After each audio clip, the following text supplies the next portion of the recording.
Hello friends, આજે ઘણા દિવસ પછી આપણે આ એક નવા વિડીયોની શરૂઆત કરવા જઈ રહ્યા છીએ. અગાઉના એક્સેલના વર્ઝનમાં આપણે જૂના વર્ઝનનો એક્સેલનો ઉપયોગ કરેલો, પણ હવે પછીના બધા જ વિડીયોમાં આપણે હવે એક્સેલના નવા વર્ઝનના ઉપયોગથી આપને સ્ક્રીનની પ્રેક્ટિકલ સમજ આપી અને વિવિધ ટોપિકો ઉપર નોલેજ શેરિંગ કરીશું.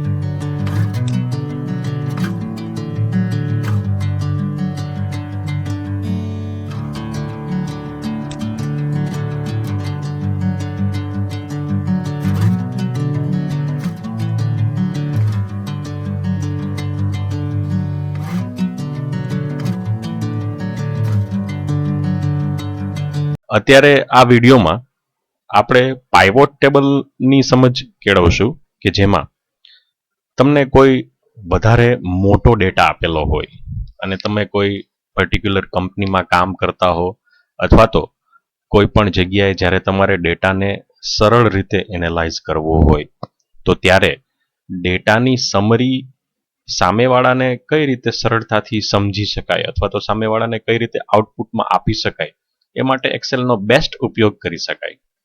તો કઈ રીતે એ જોઈએ આપણે. અત્યારે આ સ્ક્રીન ઉપર તમે જોશો તો ડેટા આપેલો છે કે જેમાં ડેટ, રિજિયન, પ્રોડક્ટ, સેલ્સ, પ્રોડક્ટની ક્વોન્ટિટી અને ટોટલ કોસ્ટ આટલું આપેલું છે.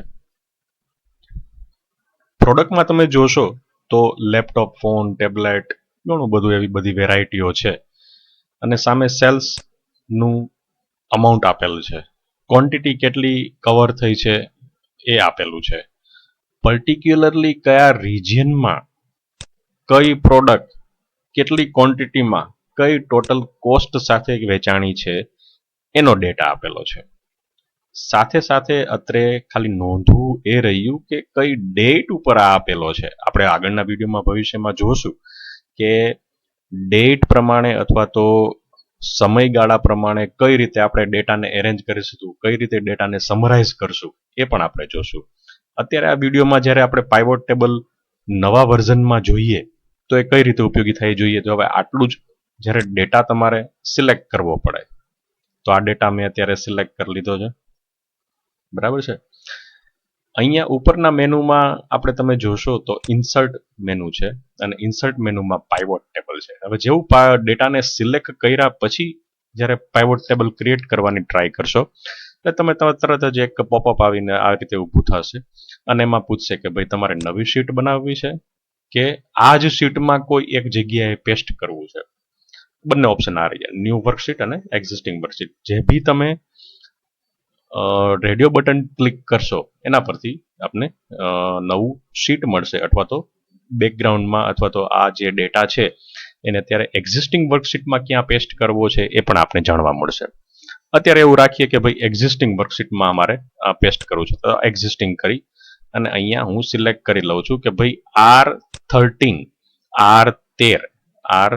થી મારે આ ડેટા જોઈએ છે. ઓકે કરશો એટલે તમે તરત જ બાજુની સ્ક્રીનમાં અહીંયા જોશો જમણી બાજુ પાઇવોટ ફિલ્ડ આવી જશે.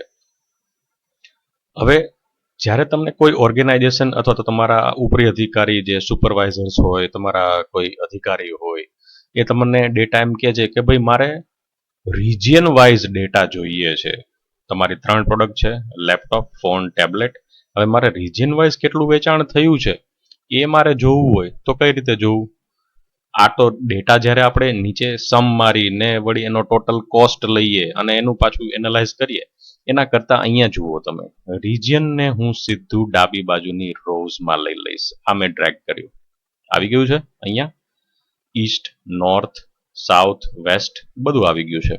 4 રીઝન જે અહીંયા વેરાયટીમાં લખેલા હશે આપણા બી કોલમમાં તમે જોશો તો જે ભાઈ રિજિયન એનલિસ્ટ થયેલા હશે એ બધા આમાં આવી જશે. 4 રિજિયન છે, બરાબર છે. હવે સુપરવાઇઝર અથવા તો તમારા ઉપરના અધિકારીઓ એમ કહે છે કે ભાઈ મારે આ ક્વોન્ટિટીમાં કેટલા કેટલા રિજનમાં કેટલું કેટલું લેપટોપ કે કેટલા ફોન કેટલા ટેબ્લેટ વેચાણા છે એ જોવું છે. તો આપણે પહેલા એ ધ્યાન જોશું કે ક્વોન્ટિટી કોની જોઈએ છે, તો કે પ્રોડક્ટની એને આપણે કોલમમાં એડ કરી દઈશું. એટલે અહીંયા આવી ગયા લેપટોપ, મોબાઈલ, ફોન, ટેબ્લેટ, બરાબર છે. હવે એ કેટલી ક્વોન્ટિટીમાં એડ થયા છે એ માટે તમે સીધું આ ક્વોન્ટિટી QTY ને અહીંયા લઈ લેશો. QTY sum of quantity. તરત જ અહીંયા એક ડેટા આવી જશે કે ઈસ્ટ રિજિયનમાં લેપટોપ 5 સેલ થયા છે, ઈસ્ટ રિજિયનમાં મોબાઈલ 6 સેલ થયા છે, ફોન 1 સેલ થયો છે, 20 ટેબ્લેટ સેલ થયા છે, ટોટલ 32 આઇટમમાં સેલ થઈ છે. કોઈ પણ એક આઇટમ આપણે ચાલો કે ચેક કરીએ, ક્રોસ ચેક કરીએ કે ભાઈ આવું સાચું છે. પાઇવોટ ટેબલ જનરલી તો આ તો તમને ખાલી ઉદાહરણ માટે સમજાવીએ છીએ, બાકી પાઇવોટ ટેબલ એક્ઝેક્ટ ફિગર આપીએ છીએ. અહીંયા તમે જુઓ આ જે છે ઈસ્ટમાં, તો કે ટેબ્લેટ કેટલા થયા છે,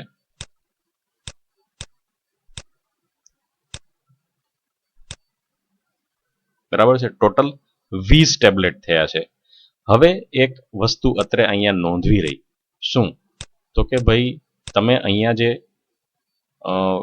પાઇવોટ ટેબલની અંદર ફિલ્ડમાં અહીંયા જે સમ ઓફ ક્વોન્ટિટી જે લ્યો છો એ ખાસ ધ્યાન રાખવાનું કે એ તમારે અહીંયા જ્યારે તમે રાઇટ ક્લિક કરશો સમ ઓફ ક્વોન્ટિટીમાં, બરાબર છે, ત્યાં તમને વેલ્યુ ફિલ્ડ સેટિંગ આવશે.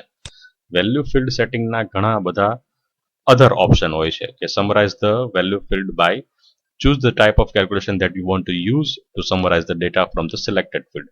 તમારે સમ જોઈએ છે, એનો કાઉન્ટ જોઈએ છે, એવરેજ જોઈએ છે, મેક્સિમમ મિનિમમ એ રીતે જોઈએ છે. તો તમારે સમ જોતો હોય તો અહીંયા સમ જ રાખ્યો છે આપણે. ઈસ્ટ રિજિયનમાં 5 લેપટોપ વેચાણા છે, બરાબર છે. હવે આપણે ક્રોસ ચેક કરીએ. આ ડેટા સમ અને કાઉન્ટનું કઈ રીતે જુદો પડે એ આપણે અહીંયા સમજવા માંગીએ છીએ. ફરીથી જોઈએ કે ઈસ્ટમાં રિજિયનમાં 5 વાળો લેપટોપનો જે ડેટા છે એ રો ડેટા એટલે આપણે જે ડેટા મોટો આપેલો છે જેના પરથી આપણે સમરી બનાવવાની છે એમાં કઈ રીતે ક્રોસ ચેક થાય છે એ જોઈએ. તો આપણે અહીંયા ફિલ્ટર મારીશું, પછી ઈસ્ટનો કાઢશું અને એમાં લેપટોપનો કાઢશું. ટોટલ કેટલા થયા?